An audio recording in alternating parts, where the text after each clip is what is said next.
I love all of you. Thank you so much for hanging out with me. My name is Ayla Brown. If you want to know more about me, you can check that out on my website, aylabrown.com. That's going to be all the formal stuff, my bio, all about my music and my job and some hobbies that I have. But this podcast is more just getting to know me on a different level. So my question to you guys is, does anyone out there have like very weird and strange passions, weird or strange hobbies? I have been bibbing. And if you're like, what is bibbing? Is that like some slang for something? No, I've been making children's bibs for the past week, and I'm going to tell you why. And it all started, I'm trying to like think where this obsession with crafting started. And I have to just go back to my days of like YMCA camp. I grew up in a little town called Rentham. It's in Massachusetts. And I had a summer camp that I went to every day. Every single day we would make bracelets with like either the beads or the string or the plastic, like you would have to like fold it over and pull it together. And you would have like 4 different rows that you were working with. I would make those and not make friends. Like, it was weird. I would sit down at a picnic table and I would just spend all my time making them.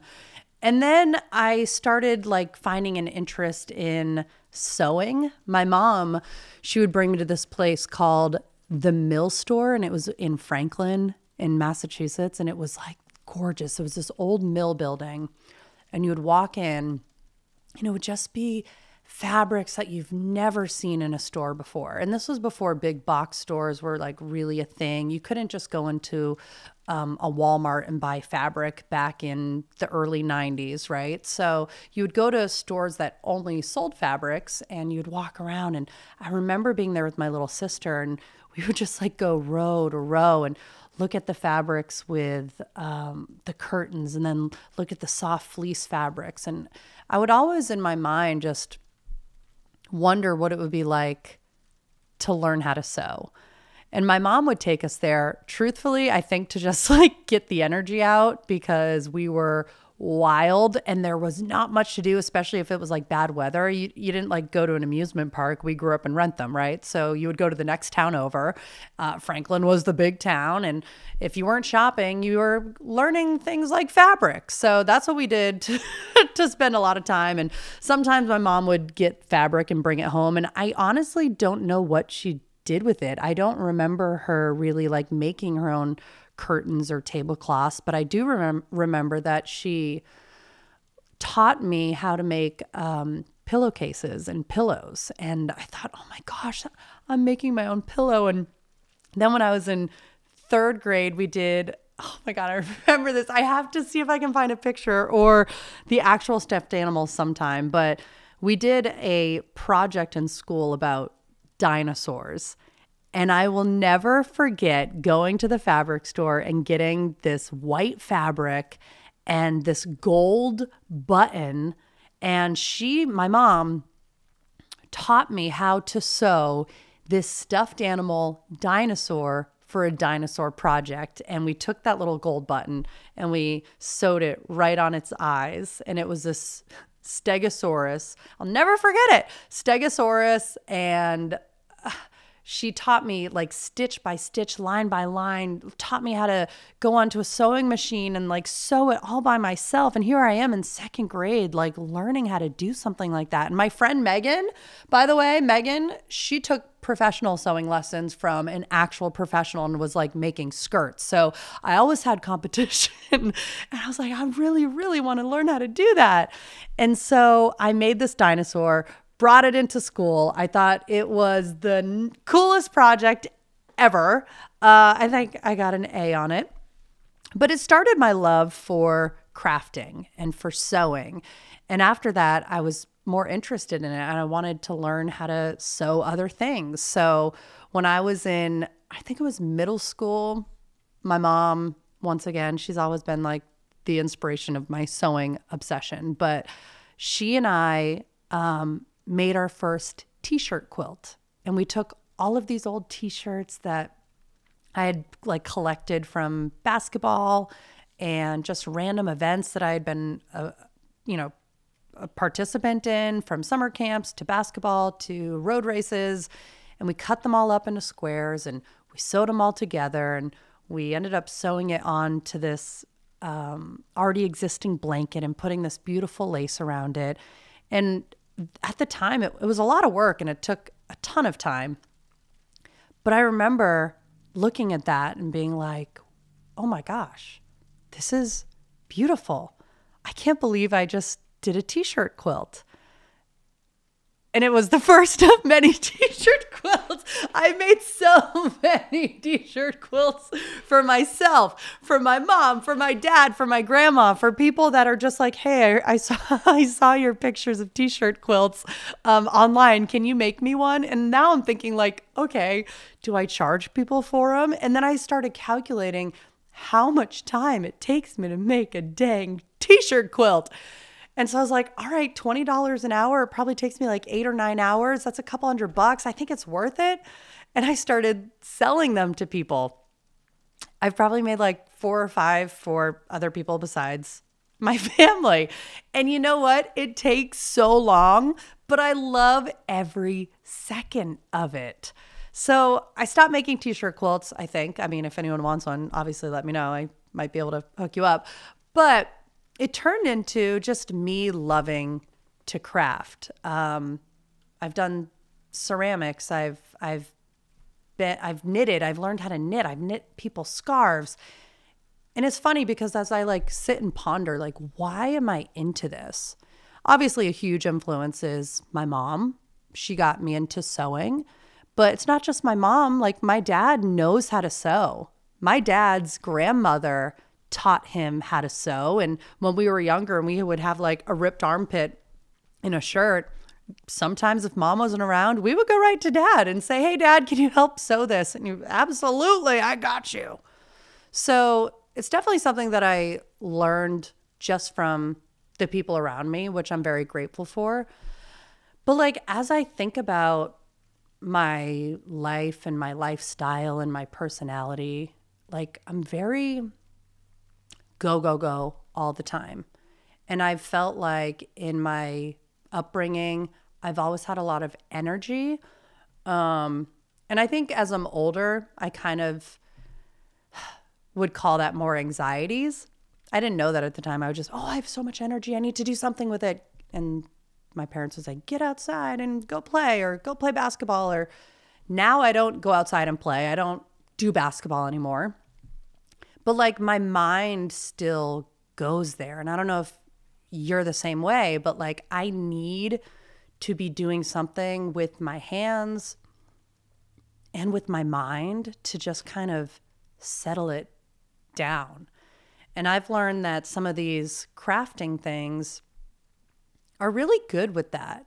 At least for me, I find that I can focus on the task in front of me. I can also have like the TV or the radio on in the background or something. But like when I slow down and I work on something so meticulous, it makes my brain focus in a way that's unlike anything else in my life. And I think that that's a really powerful and also addicting feeling, because I like that feeling of using my hands and my brain to work together to start from nothing and make something really awesome. So that is why I think for one reason, I started making bibs. I welcomed a baby back in August and I love him so much. And I'm going to get a little emotional thinking about him because he's not with me right now. He's with my husband and his side of the family in Western Mass. And it's the first time that I like don't have my baby around, and it's strange. I have time to like do things like recording this podcast, but I started making bibs a couple of weeks ago it first started with just making them for him, because I had this one bib that my mom brought back from New Zealand. And it's this beautiful long bib, and it has this snap on the back. And every time I would put it on my son, I would realize, wow, this is a gorgeous handmade sewn bib all the way from New Zealand. The fabric is pretty. It has these abalone shells on it, which are very native to New Zealand. It's really pretty print. But every time he wears it, he just wouldn't drool or spit up or projectile vomit sometimes, depending on how much formula he's been eating. But it wouldn't get all over his body every time he would wear this. And I thought, I wish I had more of these bibs. I really do. And then I thought, I cannot go to New Zealand and get more. But you know what I have? I have a sewing machine. And I think I have some extra fabric downstairs.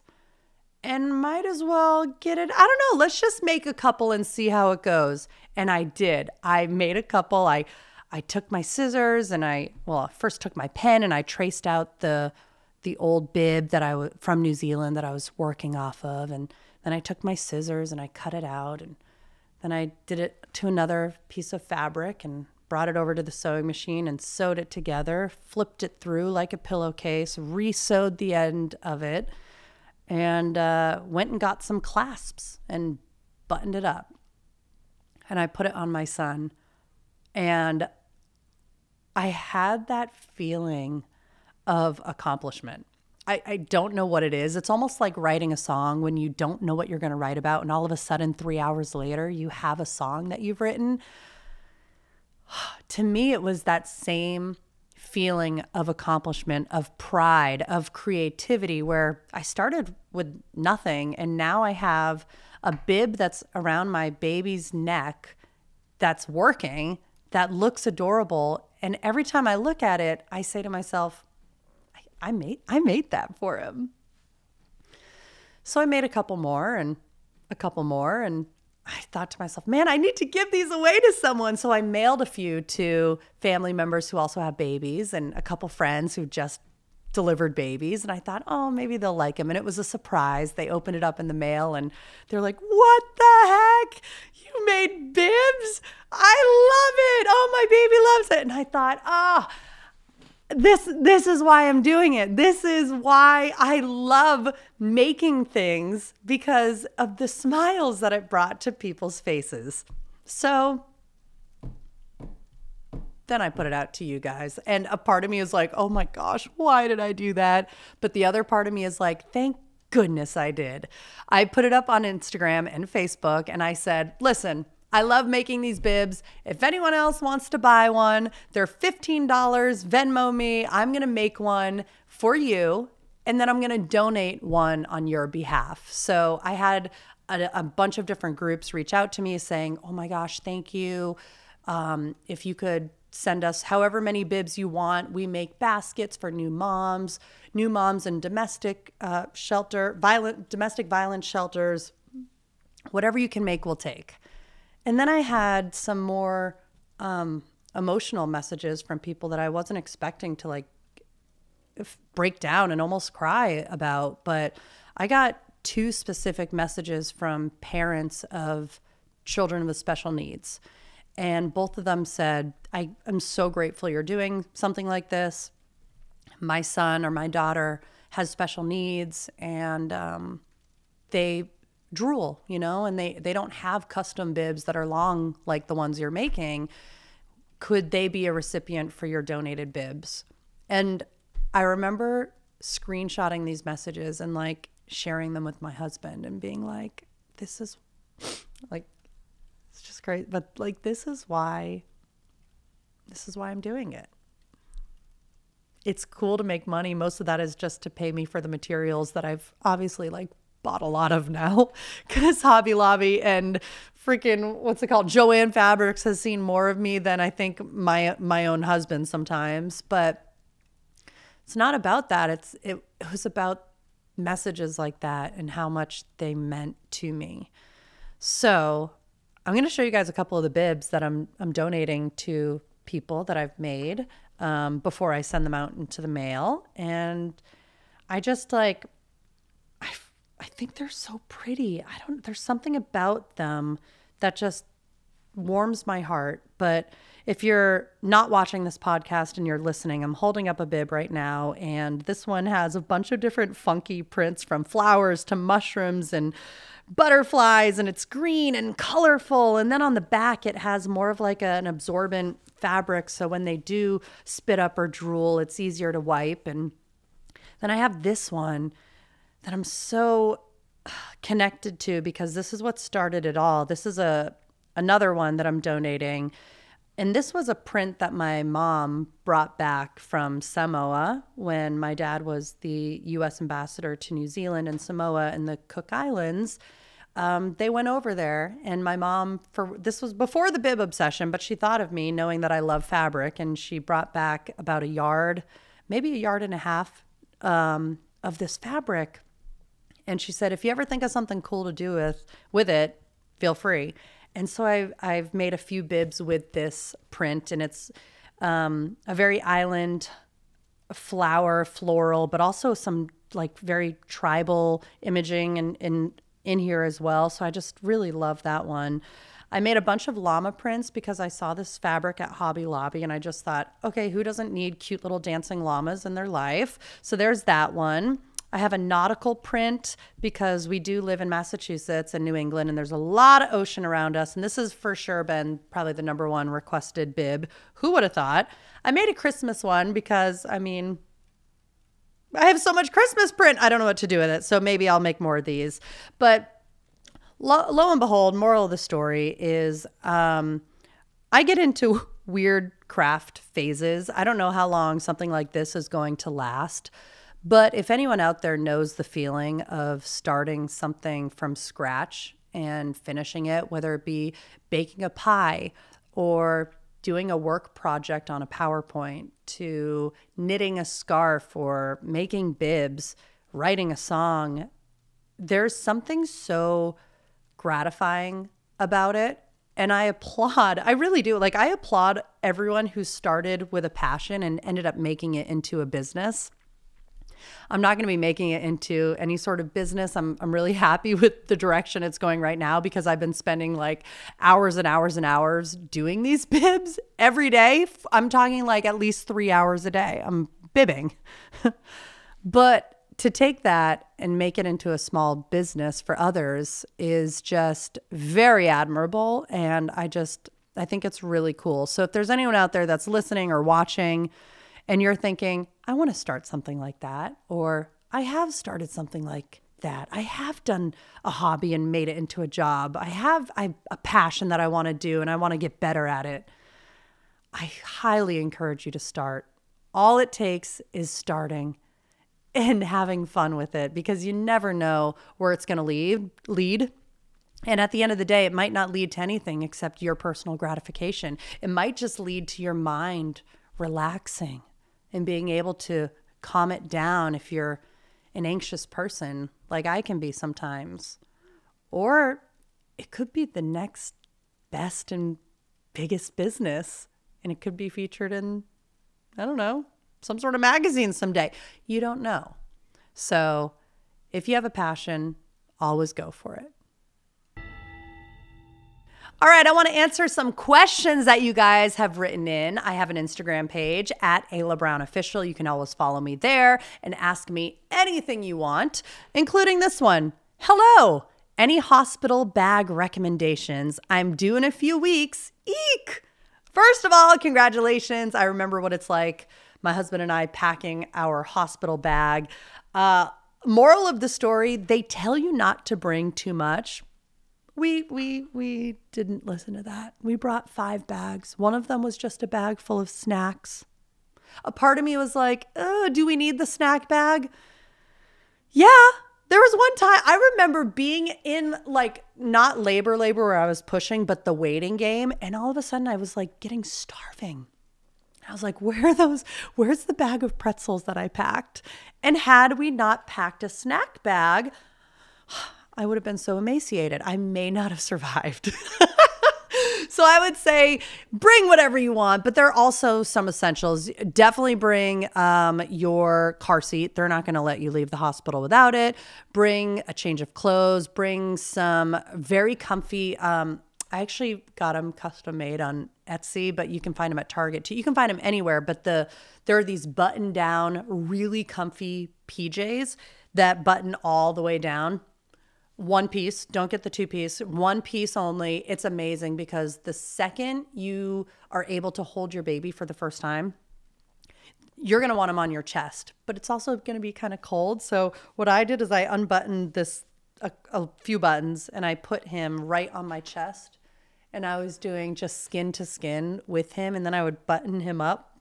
He was so tiny. Like, it was the best feeling in the world. So I would say definitely get one of those. And this is one that someone suggested to me, which I loved this idea.